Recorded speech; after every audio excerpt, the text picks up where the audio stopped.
Tonight on Unsolved Phenomena. It was a typical Thursday afternoon. Retired couple Jack and Ruby Hammett had just driven to the Pine Tar Library in Irving, North Dakota. After returning a few books, their ordinary world was turned upside down. The couple was struck, frozen on the library steps in utter shock at the swirling lights in the sky. I don't know, like it was light, but it was somehow not light. Like it was solid, and it was like it wanted to, like it was trying to attach itself to me. Jack stands by his wife's account. Brightest damn thing I ever saw. Came down from above and circled right around us real fast like this. It looked like it was growing. And I don't mean like spreading, I mean growing like a person or a plant grows. I never saw nothing like it before, I know that. Police records indicate an Irving resident called to report strange lights in the sky at 1:43. The same time the Hammets were frozen on the library steps. Deputy Jim Hawkins took the call. Her voice, I'll never forget how she was trembling on the phone. She was so terrified. I wanted to do anything I could for her, but I could hardly make out what she was saying. I thought someone was in her home, maybe threatening her, but she just kept repeating, "The light. The light." Then the phone started cutting in and out, and just all I could hear was that humming sound. Low. A very low hum.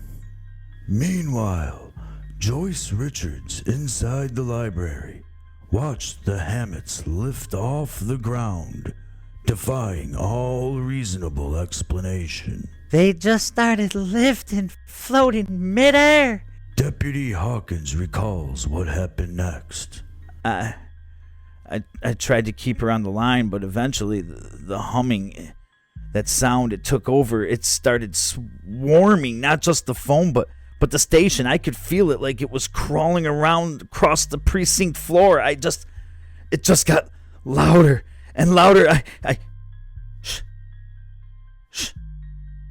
What? What's wrong, Jim? Do you hear that? I don't know. Maybe? Listen. Shh. Listen, it's coming. We have to go. It's coming. Well, what's coming?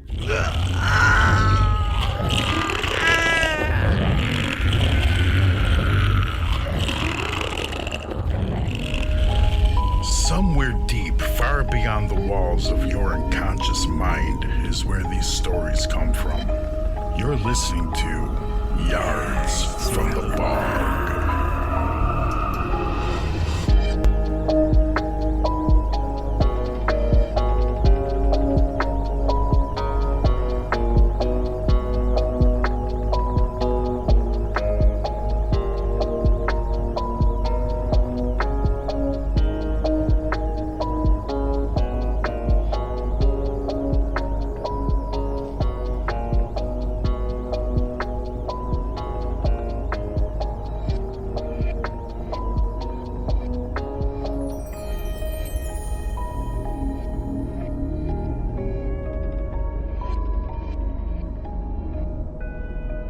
We all have that coworker or neighbor, friend of a friend, someone we know who just can't seem to get along with.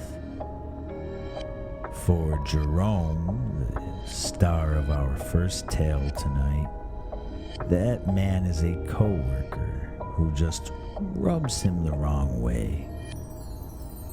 Having had enough and having a sick sense of humor, Jerome pulls a prank that might have consequences he's not prepared for.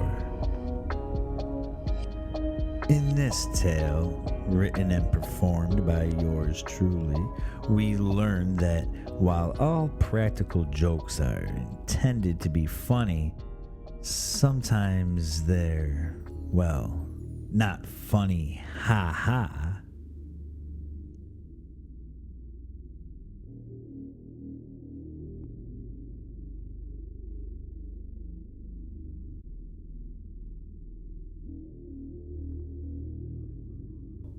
I know this is going to sound like a cop-out.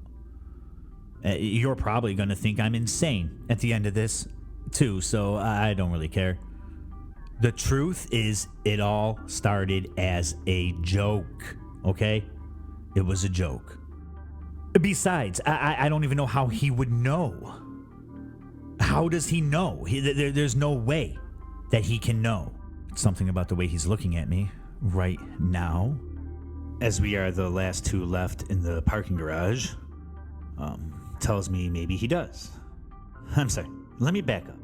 Aaron and I have never quite gotten along, although he loves to pretend that we're just great pals. Every time he sees me in the office, I stay to myself. I was an introverted child, and I'm an introverted coworker, okay? I stay to myself. It's not a problem with people. I'm not self-conscious. I just like being alone. So working in an office is not the greatest environment for me, but I fit in. I try. But everyone knows that I like to be left alone. But Aaron could never just leave me alone. Always, hey, buddy. How you doing, buddy? Hey, you coming out, buddy? Last Tuesday, I was not having a particularly good morning, and here he comes. Hey, you gonna be at the potluck tonight, buddy? I wanted to grab him by his throat and stuff his face right in the copy machine. I'm not a violent person. He knows damn well I don't want to go to the potluck, and now he has to invite me? Company potluck? Do I look like someone who wants to go to the company potluck? He knows I am not. What is this? I couldn't, all I could think is, what does he want to do? What does he want me there for? What? You want to give me the equivalent of a wedgie in front of the class? Oh, there goes Jerome. I had enough. I decided to have a little fun. So I arrive at the potluck dinner. Nobody is paying attention to me. Aaron, my big good buddy who invited me, ignores me. He's hanging out with the cool kids. I went to the bathroom. I slipped into a stall. I brought with me some gauze and a small knife. Yes, I did plan this out a little bit. I took out my pocket knife, not very sharp, unfortunately, but I grinned and bared it, and I dug the blade into the side of my belly and removed a small chunk of flesh. I had to quickly cover it up with the gauze. I did a perfect job. I spilled a little bit of blood on my pants. It wasn't much, so not enough to tell. You couldn't tell. I was able to dab it away, and I put it on the gauze, and I caught the bleeding, and I put it together, and then I had a nice 1-inch long, about 1/4-inch thick chunk of flesh, and I put it in my pocket. I wrapped it up in some paper towels first. I want to make sure that the meat and skin didn't seep through the fabric on my trousers, and I put it in my pocket and washed my hands, and I casually walked out back into the dinner and went to the salad bar, and I found the crab salad and I got my friend Aaron a plate. He was very appreciative. And I watched him swallow that flesh whole. Oh, he swallowed a little piece of me.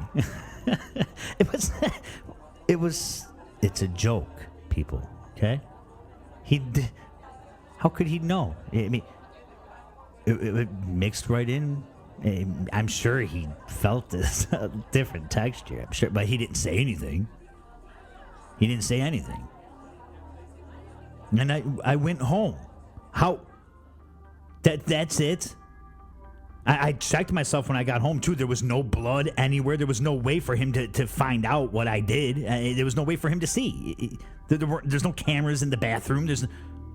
But the next morning, I arrived to the office, and there's Aaron in my cubicle. He's never on our floor first thing in the morning, let alone in my cubicle. And he just stood there. No, hey, buddy. Nothing. Not a word. I tried to start a conversation with him. Hey, man, what's going on? Do you need anything, or did you have fun at the dinner, man? That was good, right? He just slid away from me, and I think I noticed his eyes. There was almost a purplish red sort of hue to where the whites, and he doesn't smoke pot or anything. It wasn't anything like that. He wasn't drunk. It was almost like he couldn't see me. Of course, it crossed my mind that maybe he knew. I went to the bathroom. I checked my wound, and it's still dark, and it's still painful to the touch, but it was covered up. It wasn't bleeding. No oozing or anything dripping. No drainage. No pus. Nothing that would stick out. There's no way he could tell anything was wrong. I went back to my computer, sat down, and at lunchtime, I could see him on the other side of the break room. He sat down with his tray, his eyes darker than that morning, locked on me, never flinching, never moving. I reached to Susan beside me, who I never talked to, but I asked her, "Hey, Sue, does something look a little off to you about Aaron, or is it just me?" I don't see anything. What's wrong with him?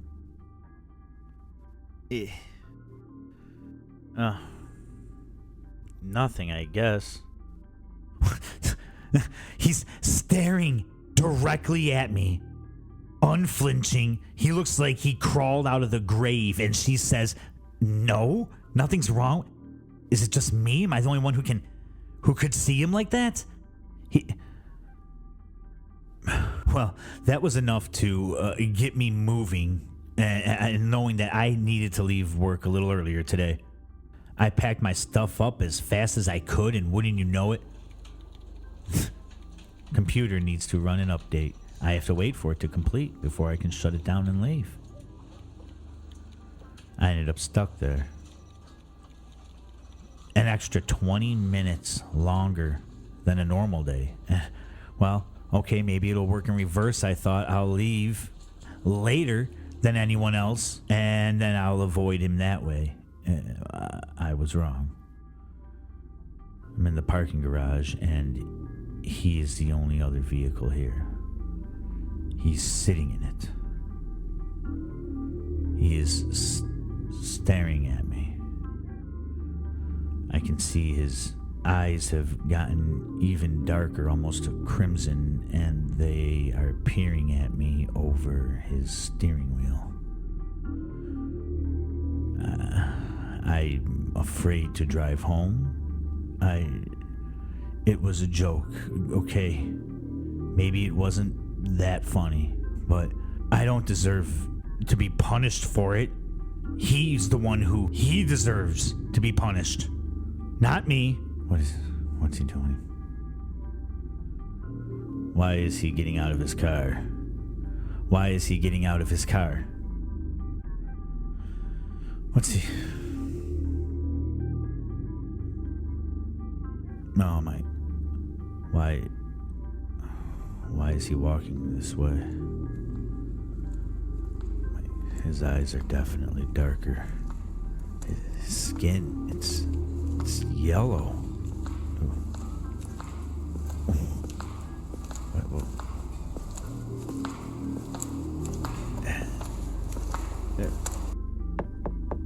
Hey, Aaron. What's up, buddy?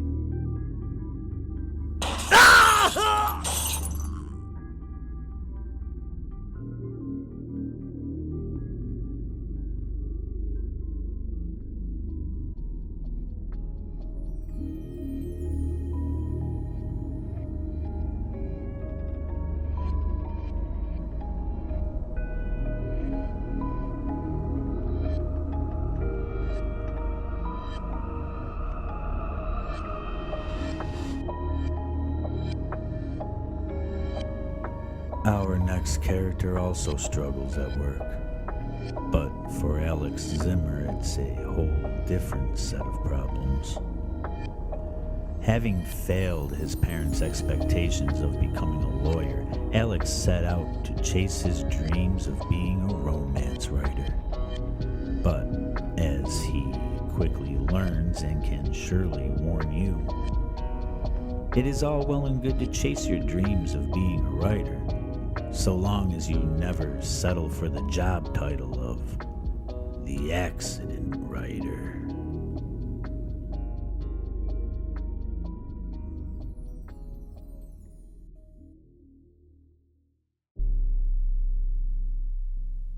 I'm going to be honest with you.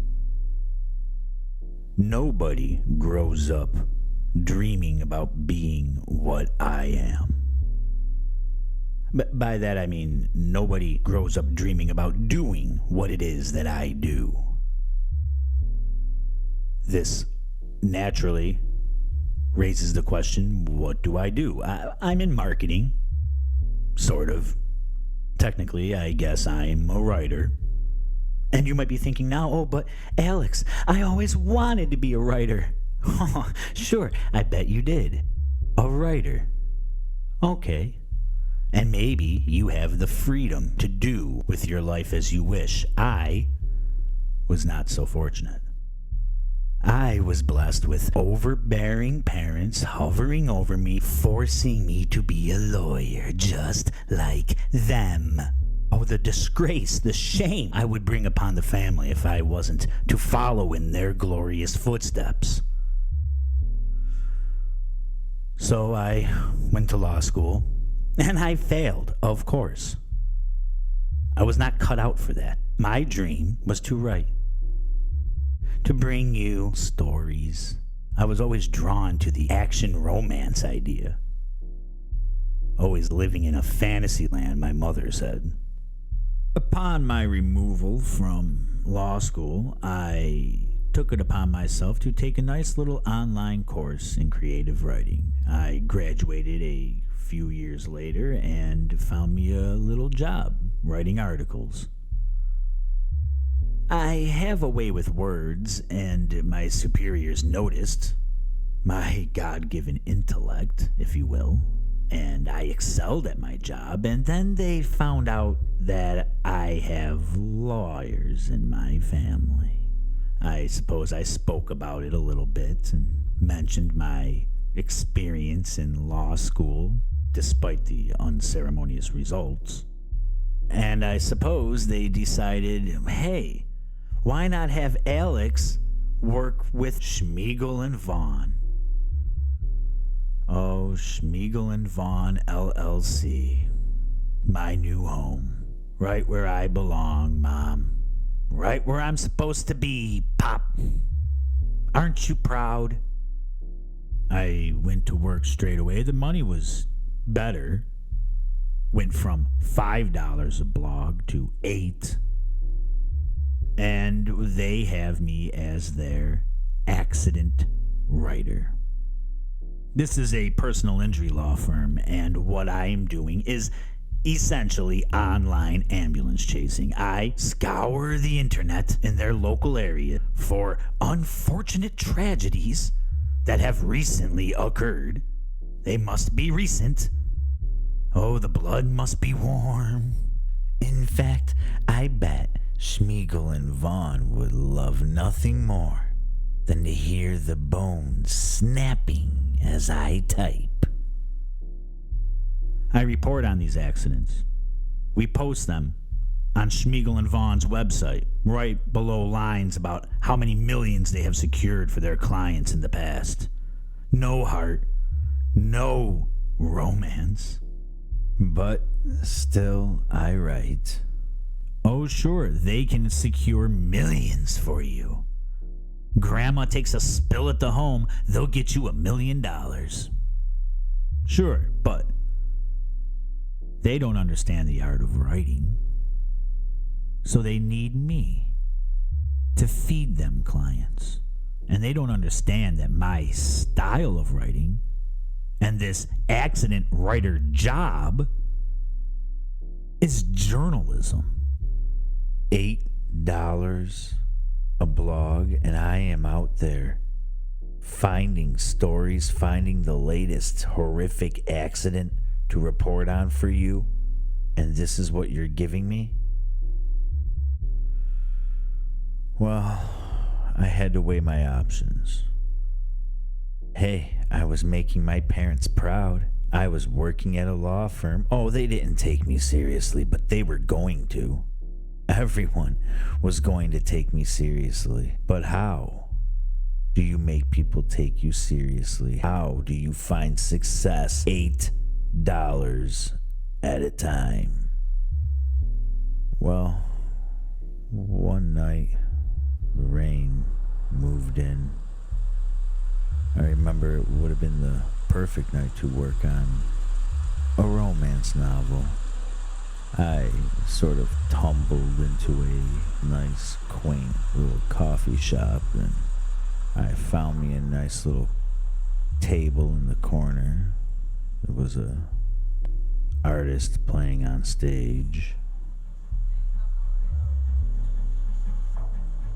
I was born in the tundra. Mama had me in an igloo. Daddy was an Eskimo. Mama met him at the zoo. I was pecking keywords into Google.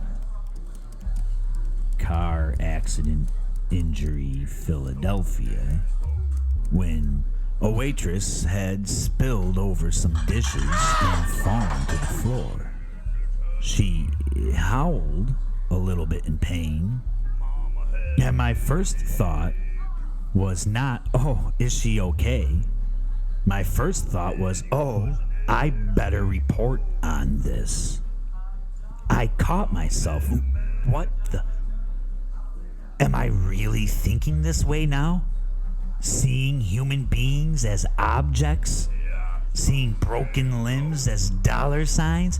Am I really a lawyer, Mom and Dad? No, I'm a journalist. I report. But the suffering of others, the pain, the misfortune, broken bones, blood and guts, it's my bread and butter too. You can't take it away from me now.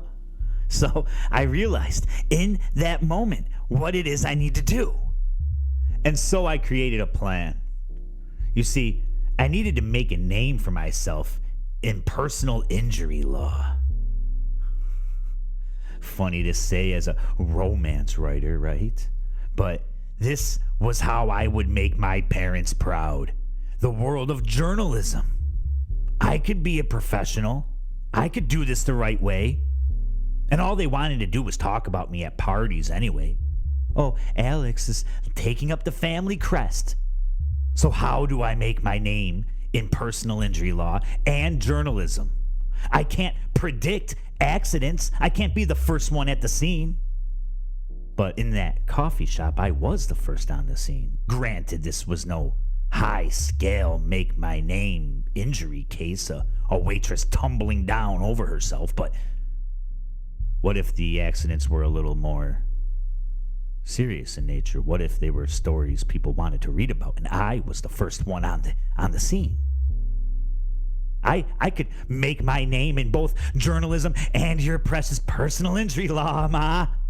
Oh, I could do it just for you. Make my daddy proud. All I needed was a target. A news story. Some breaking news, if you will. As though it were a message from God, I immediately remembered my neighbor across the street. Elderly woman, she backs out of her driveway every morning like clockwork at 9:15. I know what you're thinking. Alex, this is a little close to home, isn't it? But we have to start somewhere. I slid underneath her car in the dead of night. You should have seen how slick I was, Dad. I snipped her brake line, an age-old trick. When she pulled out of her driveway the next morning, I made sure to follow behind her, just coincidentally, going to the market. And it worked like magic. I followed behind her, and she entered a busy intersection. She actually had to turn her wheel sideways. A little old lady drifting into the intersection was sort of comical, but like magic, a cement truck came, took off the front end of her vehicle. I did not mean for her to die, but a wrongful death story is a hell of a case for Schmiegel and Vaughn. And I was the first one to report. I was the first one there, Mom and Dad. Aren't you proud of me? And guess what? It worked perfectly. Schmiegel and Vaughn, they secured the case because of the story that I wrote. I did it. I landed my first case, and I knew right away I could do it again. Do you need me to do it some more? You would be surprised how easy it is to make something look like an accident when no one sees you coming, when no one knows who you are. And it's a service. Everybody gets paid. I'm doing a service. I know I can't stay in one town. I'll travel around and help out and give my services to law firms across the country. Mom, Dad,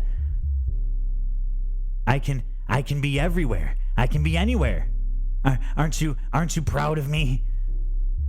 Serving your precious personal injury law all across the country, helping lawyers all throughout the great United States of America. Aren't you proud of me, Mom and Dad? Aren't you proud?